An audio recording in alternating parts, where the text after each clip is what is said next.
Y bueno, chicos, así lucen los animalitos.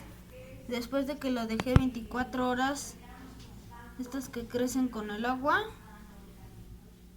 El león ya está más grande. Las dos jirafas ya también. Los elefantes. Esta otra no ha crecido. Este no sé si ha crecido muy bien. Vamos a sacarlos.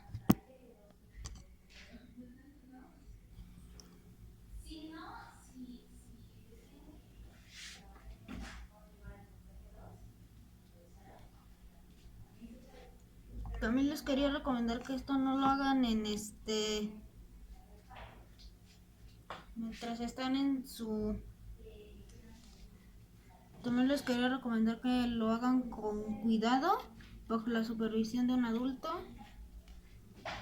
ya que esto no es para niños menores de 3 años porque se lo pueden llegar a ingerir en la boca y puede traer serios problemas. Así que chicos, espérenme mientras saco las figuras.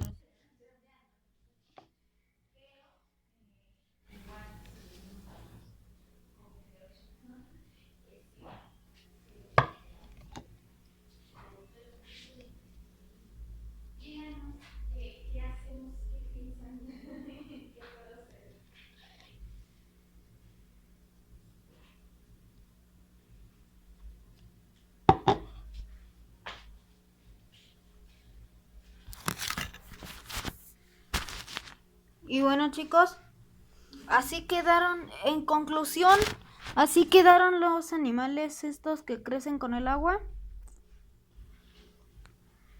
Esto,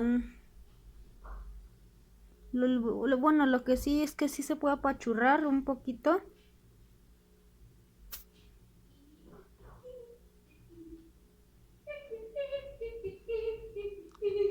También está Leoncito, que con su melena está toda padre.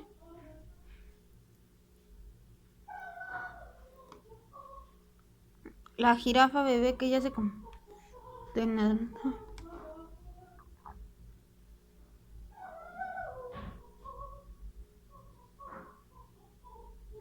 Así que ya tenemos a esta jirafa de acá también. Este que ni creció tanto, pero bueno, al menos sí creció. Este elefante que de la oreja sí le creció un buen. Y bueno, esta es la parte número 2 y final de creciendo. Bueno, esta es la parte número 2 de creciendo figuras que crecen con el agua. Espero que les haya gustado. Si fue así, no olviden regalarme un like. Apoyen muchísimo a este canal secundario que se llama Ivy Aventuras. Por favor, así que suscríbanse y déjenme un like y un comentario que dice: Acabo de dejar un like y me he suscrito. Si tú no lo estás, suscríbete y activa la campanita con la opción que dice todas. Y bueno, chicos, eso es todo. Adiós.